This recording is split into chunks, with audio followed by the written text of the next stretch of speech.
I've just come in, sat down and decided to do a little bit of a vlog. Currently, there's been so many questions about the C70. They just go on and on and on and on. So I just thought to do a little bit of chatting about it.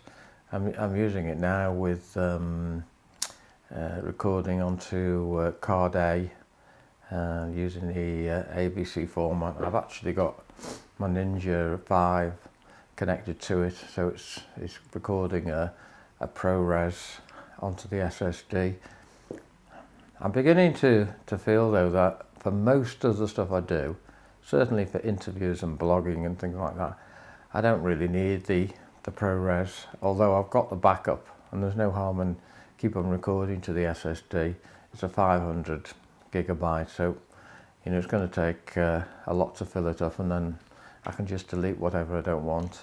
So it's a good thing to use, but to be honest, I'm finding, you know, it's 3.5 times the size of the AVC file, and for general blogging and for internet, even though I'm recording in 4K, I'm downgrading that to 1080 for YouTube, and then whatever YouTube's doing to it, you know, it's coming out okay anyway. So I think for general stuff I can just stick with the Canon's AVC, and of course I'm using card B as a backup. I've actually set it for MP4 1080 as opposed to proxy, but I suppose if I was doing something like a long shoot or a couple of hour wedding or whatever, probably set it to proxy and use that instead. But it's great to have a backup, because in the other cameras certainly things are moving on and things are changing, and the Fuji camera, which I like to use, the X-T3, is it's good, but it doesn't have a backup it doesn't carry a continuous copy onto the second SD card, although I do use the Ninja 5 recording into ProRes. It's always got the backup there. So you know, it's just a different system, but I think the Canon is going to be very, very useful just to sort of turn up with the camera, have it on my rig. The basic rig is just the camera, a matte box and the Ninja 5. You might have seen it on previous blogs I've done, but I've also set up the camera onto a tripod with a plate, and I've got the Sennheiser wireless microphone, a receiver attached to it. I've got a Mars 400 wireless transmitter connected to it. Even though I'm in 4K, it's still working. I'm actually using a monitor down here to check focus and things like that. But the Mars is great because I can plug the Canon into the Ninja. The Ninja's recording in 4K. The camera's recording in 4K as well. And then the output of the Ninja can then pipe out into the transmitter, and then it can just transmit the visual. The HDI output is piped onto the transmitter, which is then being received by another transmitter on the monitor. So I can effectively move it around. It's here now. So you know, it's there. The Mars is on the bottom there. You can see it's just attached to it there. So leave it there. And one of the things I'm testing also with the camera is the face AF face only, which I switched it on. So hopefully I'm on it now. So effectively, if I move away, it's not going to focus on the background, and then when I come back, it's going to stay on me, and vice versa. I've deliberately put the camera into 2.8, so to have a nice background, blurry background. So again, if I move out the shot, it shouldn't focus on the garden or the swing or the window or whatever, and then I'm coming back into focus. So hopefully the face priority, and that's one of the key issues again for having the camera. I can do interviews, put it on phase priority, and if there's any change in focus, you know, have people who've moved around just slightly, or they fidgeted and whatever, and they've you know, they've gone out of focus. Manual or continuous focus, they've just gone out of focus, and more or less ruined it. Although I do like to shoot with a second camera, a B-roll camera, usually over to the side, so that would help in covering over any little flaws if I should get them. But there's been so much talk about this camera and the way it's been used, and everybody has a certain level that they seem to be reaching. Some people using it as a basic camera, run and gun, and then other people are developing, and you know, it's described as a small camera, but I think it's growing in size, and I think at some point it's going to end up being fully rigged out. And I know that if small rig end up with a cage, it's going to sell, and that cage is going to enhance the size of the camera and the rig if it's going to go big. And there's going to be extra batteries and V-locks and sliders and focus runners and whatever. Although I have a tilter wireless focus, I don't see any need to put it on the Canon, because the Canon's keeping the focus anyway for me. So you know, it's something I'm using on the Fuji a lot. It's over there, and it's great, but I don't think I need it with the Canon. And also the Canon's giving me that runtime that I've not been used to. The runtime and the battery time. The battery time, bane of my life, changing batteries all the time. I mean, the Fuji can run off the mains with the adapter. There's no issue there, but you know, sometimes you don't want the extra wires. We want to make things as wireless as possible. The wires do get in the way, and then of course the conflict against that is that, you know, the wireless has to work. So, you know, it's a balance between things working on a wire and things working on wireless. I mean, take this wireless monitor I've got here. I mean, I'm only literally 2 or 3 feet away, and I'm using it wireless. I could move it round and the wire would just follow me, I suppose. It could be more stable if it was wider. I'm just using wireless to check the latency actually, which you can see, and if you're going to focus with it, then you'd have a problem. But certainly if you wanted to give this to a second cameraman, or you wanted to give it to the viewer of the video, or the paying customer, you could actually put them in the other side of the room or in another room, and they can be watching and listening to what you're recording, and it wouldn't have any disturbance to the person talking. So I could be the person who's giving the interview and or the interviewee, and there's somebody can be in the room next door watching this, or even upstairs watching what's going on and not disturbing the actual shoot.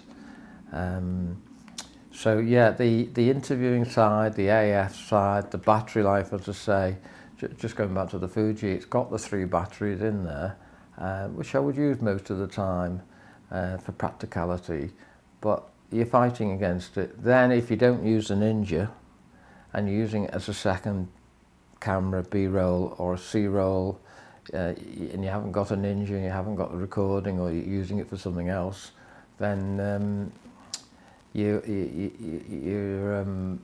batteries are going to dry up quite quickly, and I'm not getting that. I'm not going to get that with the Canon. We're talking 2 hours, 2.5 hours runtime with a single battery, which I think is fantastic, and the ease of which you can change the batteries as well. You just one click, they're out, swap over, and you're back running again. I'm not sure. Yeah, I think you can't power it. You can't power it and not stop, but it's a quick swap over. With the Fuji, you've obviously got to swap it. You've got to undo the tray and take the batteries out. Whatever, slightly slow process. One of the other features that I'm very impressed with is the slow and fast mode. I've dedicated button 11 on the camera to that, a quick change. I'm shooting at 25 frames a second. I'm shooting in 180 angle, so that should give me a 50th a shutter speed, effectively shutter speed. And but the slow and fast mode, which is just, as I say, a quick switch on button 11, I can go straight into slow motion. I know it plays back in slow motion. I'm not really sure what it does when it goes into the software. But if you want to change to slow motion, you say at a wedding and you bridegrooms, whatever, they're coming close and you want a slow motion shot, I've discovered that on a Fuji you have to press the menu button 10 times. You need 10 presses of the menu. You need to switch it on, and it always defaults to my menu. Then you have to go up to the film, then you have to go to, I don't know, page 3 or 4. So you're already 4 or 5 presses there, and then you've got to go down to the frame rates and then decide on the frame rates. And even if you left it on that page, you still have to go down there, and then you have to switch it and then change your frame rate. I found out it's 10 presses against one on the Canon, which to me is a great way. And of course, as I said before, the runtime, you know, this is hopefully continuous running for as long as I would want to do it, whereas the Fujis or the mirrorless do have a 30-minute runtime before you switch off. And you know, you're doing a corporate shoot, and that goes off after 30 minutes. You know, it might be an important time. You know, you've got to be aware of it. You've got to be aware that you're going to run out, and at what point do you switch off the camera and switch it back on again. So those are some of the good features that I'm finding between them. Certainly the way I've rigged it up, as I say, it's quite small in its normal state. The monitor, the handle, and the monitor hanging off the handle with an e-image articulating arm seems to be perfect. I've just got it in the right sort of position, not too high up. I've seen a lot of the rigs where the monitor's actually on the hot shoe or on the handle that's on the hot shoe, and that puts it too high. Some people might wish to do that. I would personally like the monitor as I've got it sort of not far away from the lens, so that what I'm seeing is sort of a direct relationship to the lens rather than too far away. I think it's a bit easier to work the camera like that. So my rig is consistently set up as a basic rig with the monitor, and then I've got this plate system that I've created where it's a small rig cheese plate, and I've mounted that to the quick release bracket of the tripod, and then off that I've set a small rig rail bracket, put the rails on there. They've allowed me to put the matte box on the end. They've not, because the matte box will go on the end of the lens, but the rails have given me an option to be able to add things from the side of it. Certainly another rail that's going to hang on to the wireless transmitter. That would save me having to find somewhere to put it. And I found that the basic kit, the basic handle of the Canon, it's very restricted of what you can put on. You can put on a shock mount. You can hang something off it on the cold shoe, but there's nowhere else. It should have another couple of places to put. I think I'd like to see some sort of clamp on just a miniature clamp onto the handle, and that allows you to put a couple of things on cold shoes or whatever. That'd be quite good. People are not really liking the quality of the handle, but you know, it feels okay to me. They're saying it's very rough, but it feels quite good. And I've considered buying a cheese drill handle and thing, but I haven't really committed to that because I just don't think it's going to be as comfortable, even though I can hang things off it. So that's something I'm going to work on. So going back to the cheese plate. So off the cheese plate, on the end of the cheese plate, I've just put a couple of Sennheiser mounting holders that hold the Sennheiser wireless microphone receivers. So it's got 2 of those on the side. And if I want to do dual recording, if I want to use a shotgun microphone I've got here and use the lav mic, I could do a two dual recording, and I can have the 2 Sennheiser transmitters and receivers connected to the cheese plate. So that's something I quite like. I quite like the idea of what I've done, which is I've kept the camera fairly small, with and without the monitor. You know, the monitor is just a quick lever, and the monitor's off anyway, so that makes it small. Or if I want to go bigger and, you know, need more things, I can clip onto the quick release bracket. I'm using the Manfrotto 410 plate system. Click that on, and I've got the cheese plate, I've got the remotes, and then I've got the rails, and there'll be other things I can attach to the rails and things. So, you know, that's the way I see it going.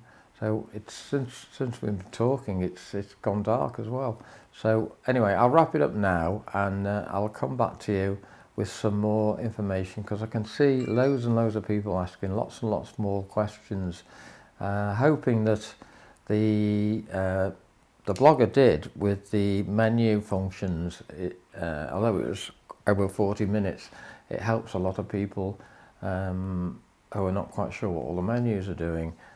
But there's always things to be added to it.